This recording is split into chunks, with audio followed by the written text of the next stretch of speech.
Olá e bem-vindos. Que o seu dia e a sua semana sejam ricamente abençoados. Hoje, a gente vai mergulhar fundo num texto que é, uma aula de zoologia e uma lição de teologia de tirar o fôlego. O capítulo 39 do livro de Jó. É um texto que funciona quase como um espelho, né? Deus não está exatamente falando sobre os animais. Ele está usando os animais para falar sobre nós, sabe? Sobre os nossos limites. É um dos discursos mais diretos de Deus em toda a Bíblia e ele nem sequer menciona pecado, salvação, nada disso. É pura criação. Exato. E para guiar essa nossa análise, a gente está usando anotações e comentários da Bíblia de Estudo Holman e também da Bíblia de Estudo NAA. A nossa missão aqui é entender por que essa lista de animais? Por que agora, nesse momento tão crítico para Jó? O que Deus está tentando mostrar ao confrontar um homem que perdeu tudo com a majestade de um universo que ele mal consegue começar a entender? Essa pergunta é fundamental. Não é um teste de conhecimento, é um convite à humildade. Deus está, na prática, reajustando a escala das coisas. Bom, vamos começar por onde Deus começa. E o ponto de partida me parece incrivelmente humilde, sabe? Ele não fala de leviatãs ou de anjos. Nos versículos 1 e 2, ele pergunta: Sabes tu o tempo em que as cabras monteses têm os filhos? Ou consideraste as dores das servas? Contarás os meses que cumprem ou sabes o tempo do seu parto? É tão terreno. Por que começar com cabras e servas? E essa é a genialidade do argumento. Se Deus começasse com um monstro marinho, Jó poderia dizer, claro que não sei, ninguém sabe. Mas ao falar de cabras montanhas, Deus está dizendo, você não controla nem o que acontece na colina ao lado da sua casa. As notas da Bíblia Holman sobre esses versículos, do 1 ao 4, ressaltam exatamente isso. Esses animais, eles se reproduzem, dão à luz, criam seus filhotes sem nenhuma ajuda. Sem supervisão, sem planejamento humano. É um sistema completamente autônomo. Então, o primeiro passo desse argumento divino é estabelecer a autonomia da natureza. É como se Deus dissesse: antes de discutirmos o seu sofrimento, Jó, vamos deixar claro uma coisa. A maior parte do meu universo opera sem que você sequer saiba que ele existe. Precisamente, é o primeiro golpe na ideia de que o mundo gira ao nosso redor.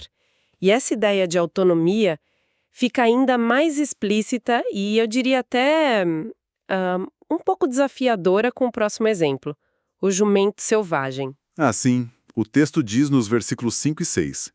Quem pôs em liberdade o jumento selvagem? Quem soltou as suas cordas? Eu lhe dei o deserto por casa e a terra salgada por morada. A imagem é muito forte, né? Principalmente quando a gente pensa no jumento domesticado, que é o símbolo do animal de carga, do servo. Esse aqui é o oposto completo. É a personificação da liberdade indomável. Ele não só é livre como a casa que Deus lhe deu, é o deserto. Um lugar que para o ser humano é sinônimo de esterilidade, de morte, mas para ele é um lar. Ele prospera onde a gente pereceria. O simbolismo aqui é que a providência de Deus não se limita às áreas que os humanos consideram úteis, sabe? Fico pensando aqui. A gente tende a valorizar na natureza aquilo que podemos usar. A terra fértil, os animais que a gente pode domesticar, o jumento selvagem vive totalmente fora dessa lógica utilitária. Ele é livre e a liberdade dele não nos serve para nada. Exato. Ele é um lembrete vivo de que a criação não foi feita para ser um kit de ferramentas para a humanidade. Ela tem um propósito e uma glória em si mesma sob o governo de Deus.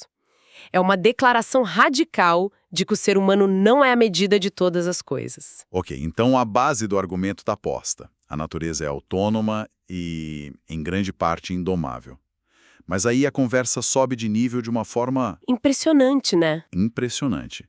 Deus passa a falar de uma criatura que algumas traduções antigas chamam de unicórnio, o que sempre me soou meio fantástico. Sim, essa tradução causa muita confusão.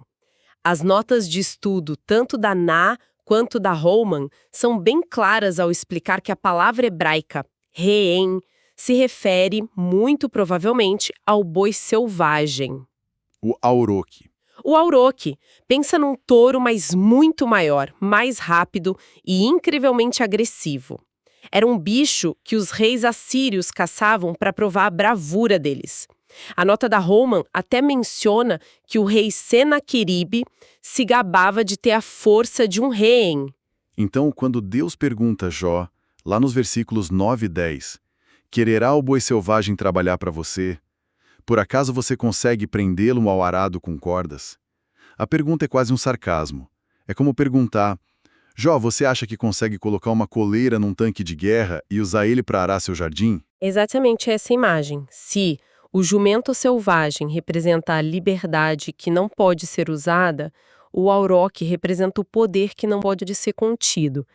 Deus está elevando a aposta. Ele está dizendo, você não só não controla os ciclos da vida, como também não consegue dominar a força bruta que eu espalhei pelo mundo.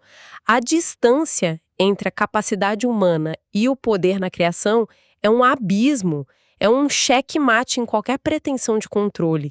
E a partir desse ápice de força bruta, o discurso dá uma virada para algo que, sinceramente, é um dos trechos mais estranhos para mim e fascinantes. A avestruz. A descrição é um paradoxo total. O texto diz que ela bate as asas alegremente, mas que é cruel com os filhos, que deixa os ovos no chão, e a justificativa é chocante, versículo 17, porque Deus lhe negou sabedoria e não lhe deu entendimento. O que está acontecendo aqui? Parece que Deus está criticando a própria criatura que ele fez. Parece, não é? E é por isso que essa passagem é tão genial. Ela nos força a questionar o que a gente entende por sabedoria. Pelos nossos padrões, uma mãe que abandona os ovos no chão é, no mínimo, negligente. Mas aí vem a virada no versículo 18. Mas, quando se levanta para correr, ri-se do cavalo e do seu cavaleiro. Ou seja, a falta de sabedoria dela é só uma parte da história. Exatamente. As notas de estudo nos dão os números para a gente ter uma ideia dessa risada. A Bíblia NA menciona que uma avestruz tem mais de 2,4 metros de altura. Os passos dela podem passar de 4,6 metros e ela corre a mais de 64 quilômetros por hora. Ela pode não ter a sabedoria materna de uma galinha, mas em termos de sobrevivência pela velocidade, pela força, ela é uma obra-prima da engenharia. Então a lição é que o design de Deus não precisa fazer sentido para a nossa lógica limitada. O que a gente vê como uma falha pode ser, na verdade, uma compensação, uma característica dentro de um sistema maior que a gente não consegue enxergar. Perfeito. A avestruz é a prova de que a sabedoria de Deus opera em categorias que transcendem nosso julgamento. Ela nos ensina que a gente não está em posição de avaliar a obra do Criador, sabe? O que nos parece tolo ou mal feito pode ter uma função e uma beleza que simplesmente escapam à nossa compreensão. É uma lição profunda sobre julgar menos e se maravilhar mais. Isso é forte. E me parece que o próximo animal, o cavalo, leva essa discussão para um território ainda mais próximo da experiência humana. Porque, ao contrário do auroque, o cavalo é o grande parceiro da humanidade na guerra, na realeza, na conquista. A força dele foi, de certa forma, domesticada. Isso não seria um contra-argumento, um exemplo do domínio humano? É uma ótima pergunta, porque, à primeira vista, parece uma contradição. Viu, Deus, esse aqui a gente conseguiu controlar, mas é aí que o texto nos surpreende. Veja como Deus formula a pergunta no versículo 19. Ou deste tu força ao cavalo, ou revestiste o seu pescoço de crinas? Ele não pergunta, você treinou o cavalo. Ele pergunta se Jó é a fonte da natureza do cavalo. Entendi. O treinamento humano só canaliza uma natureza que já existia. Nós não criamos a coragem dele. Exato. A descrição que se segue é de uma criatura que parece ter o espírito da batalha no seu DNA. O versículo 25 é incrível. Ao soar do clarim, ele diz: avante, cheira de longe a batalha. A nota de estudo sobre esses versículos destaca que essa força, esse destemor, essa confiança quase arrogante diante do perigo são dons. Dons inerentes do gênio criativo de Deus. O ser humano aprendeu a usar esse dom, mas jamais poderia tê-lo criado do nada. Então, mesmo no nosso maior símbolo de poder e glória, conquistados, somos lembrados de que somos apenas coadjuvantes, trabalhando com a matéria-prima que Deus nos deu. A nossa participação é secundária. É isso. E depois de estabelecer seu domínio sobre a terra, o selvagem, o forte e até o domesticado, o discurso de Deus se eleva. Ele leva Jó aos céus, para o domínio das aves de rapina. Começando com o falcão. E a pergunta é, de novo, sobre conhecimento. Versículo 26. Será que é pela inteligência que você tem que o falcão voa, estendendo as suas asas para o sul? É sobre a migração, certo? Sim, sobre esse mistério incrível do instinto. Como essa ave sabe quando partir, para onde ir, como navegar milhares de quilômetros com uma precisão que humilha a nossa tecnologia. A nota de estudo sobre os versículos 26 a 30 chama isso de sabedoria inata. Não é algo que o falcão aprendeu numa escola ou que os pais ensinaram. É um conhecimento implantado. Um software divino que roda perfeitamente sem nenhuma intervenção humana. É outra dimensão da sabedoria de Deus que opera totalmente fora da nossa esfera de inteligência. E essa sessão termina no topo da cadeia alimentar, com a rainha dos céus, a águia. A descrição é majestosa, mas também tem um lado bem cru. Versículos 27 e 30. Ou é por sua ordem que a águia sobe e faz o seu ninho lá no alto? Seus filhotes chupam sangue, onde há mortos, ali ela está. Essa última parte é bem gráfica, bem direta. E essa brutalidade é parte essencial do argumento. A criação de Deus não é um jardim do Éden higienizado. Ela é real, funcional e às vezes violenta. A águia, com sua vista aguçada e seu instinto predador, representa o ápice da ordem natural. Ela é bela, poderosa e vive de acordo com leis que podem nos parecer cruéis, mas que são vitais para o equilíbrio do ecossistema. A menção de onde há mortos, ali ela está, me lembra daquela frase de Jesus no Novo Testamento. Mas aqui, no contexto de Jó, o que isso significa? Significa que a soberania de Deus abrange também os aspectos da vida que nos deixam desconfortáveis. A vida, a morte, a predação. Tudo faz parte de um sistema complexo e interligado que ele projetou.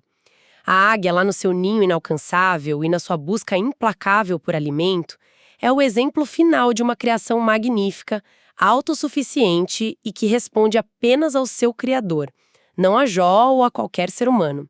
Ela fecha a galeria de forma grandiosa. Olhando para o capítulo como um todo, fica claro que não é só uma lista de animais. É uma jornada que desmonta, peça por peça, o orgulho humano. As perguntas não são para obter respostas, são para silenciar as nossas próprias perguntas arrogantes. Elas foram feitas para gerar admiração e, principalmente, perspectiva. Sim, essa é a lição central. O conhecimento humano é uma ilha minúscula num oceano infinito de mistério. A tentativa de entender e controlar tudo é a fonte de muita da nossa angústia. A sabedoria que a passagem sugere não é ter todas as respostas, mas sim reconhecer quem as tem. É um convite para trocar a ansiedade do controle pela paz da confiança num Criador cujo universo é infinitamente mais complexo e maravilhoso do que a nossa mente pode conceber. E isso nos deixa com um pensamento final para a reflexão. A lista de Deus aqui usa exemplos da fauna do Oriente Médio Antigo. Mas a criação, ela continua a nos surpreender e a nos humilhar diariamente. Se Deus fizesse essas mesmas perguntas hoje, que criaturas ele usaria? Talvez o povo, com seus múltiplos cérebros e uma inteligência que parece quase alienígena. Ou um tardígrado, aquele microanimal capaz de sobreviver no vácuo do espaço. Que parte da natureza hoje nos força a admitir, como Jó teve que fazer, os limites absolutos do nosso conhecimento e a nos maravilhar com o que está muito, muito além da nossa compreensão? Que Deus abençoe todos os ouvintes.